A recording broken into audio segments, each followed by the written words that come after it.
গরমে যারা মাছ মাংস খেতে খুবই বিরক্ত তাদের জন্য নিয়ে এলাম মজার একটি রেসিপি। খাবারটি খেতে খুবই সুস্বাদু এবং খুবই চমৎকার। আমার কাছে এই খাবারটি ভীষণ ভালো লাগে, তাই ভাবলাম তোমাদের সাথে একটু শেয়ার করি। যদি ভালো লেগে থাকে তাহলে আমার পুরো ভিডিওটি দেখে যেও। আসসালামু আলাইকুম। তাহলে চলো দেখে নেই আমার আজকের মজার রেসিপিটি। একটা বাটিতে আমি মাঝারি সাইজের 3টা আলু ভালো করে ধুয়ে নিয়েছি এবং নিয়েছি 2টা ডিম। এখন আমি এগুলোকে ভালো করে সিদ্ধ করে নেব। তো আগে থেকে চুলায় গরম পানি দিয়ে আমি রেখেছিলাম। তার মধ্যে আমি ডিম এবং আলুগুলোকে দিয়ে 7 মিনিটের মতো সিদ্ধ করে নিলাম। সিদ্ধ শেষে আমি একটা বাটিতে তুলে নিলাম এবং সবগুলো উপকরণ ঠান্ডা করে নিব। যতক্ষণ পর্যন্ত ঠান্ডা হয় ততক্ষণে আমি কিছু মশলা বানিয়ে নেব। এখানে আমি 7টা শুকনো মরিচ নিয়েছি, ভালো করে ভেজে নিয়েছি। এ পর্যায়ে আমি 1 কাপ পেঁয়াজ কুচি দিয়ে দিলাম একটা রসুন ভালো করে কুচি করে নিয়ে লাল লাল করে ভেজে নিয়েছি। এ পর্যায়ে আমি আলুগুলোর খোসা ছাড়িয়ে নিচ্ছি। খুব ভালো করে আলুগুলো ঠান্ডা হয়ে গেলে খোসা ছাড়িয়ে নিব। ডিমগুলোর খোসা ছাড়িয়ে নিচ্ছি।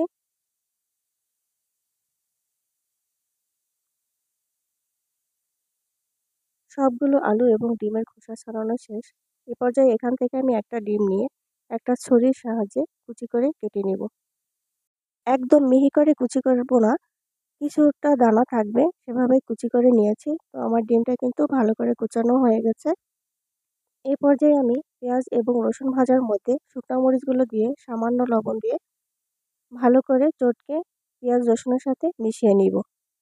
খুব ভালো করে মেশানো হয়ে গেলে এ পর্যায়ে আমি আলুগুলো ফেটিয়ে দিব এবং সবগুলো মশলার উপকরণের সাথে আমি আলুগুলোকে ভালো করে মিশিয়ে নেব।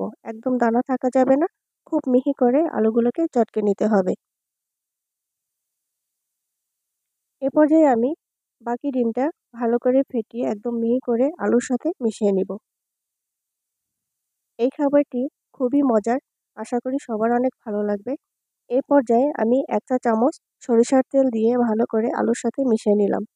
সামান্য একটু লবণ দিয়ে দিলাম, আবারও ভালো করে একটু চটকে নিলাম। এখন আমি কুচি করা ডিমগুলোকে দিয়ে দেব। একদম মিহি করব না, খুবই আলতো হাতে ভর্তার সাথে ডিমটাকে মেশাতে হবে। মজার এই রেসিপিটি গরম ভাতের সাথে খেতে কিন্তু ভীষণ ভালো লাগে এবং সাথে একটু ডাল দিলে কিন্তু আরও বেশি ভালো লাগে। তো আমার এই মজার রেসিপিটি যদি কারো ভালো লেগে থাকে অবশ্যই লাইক দিবে, কমেন্ট করে জানাবে কেমন হয়েছে। চলে আসবো আবার মজার কোনো রেসিপি নিয়ে। সে পর্যন্ত সবাই ভালো থাকবে, সুস্থ থাকবে। আল্লাহ হাফেজ।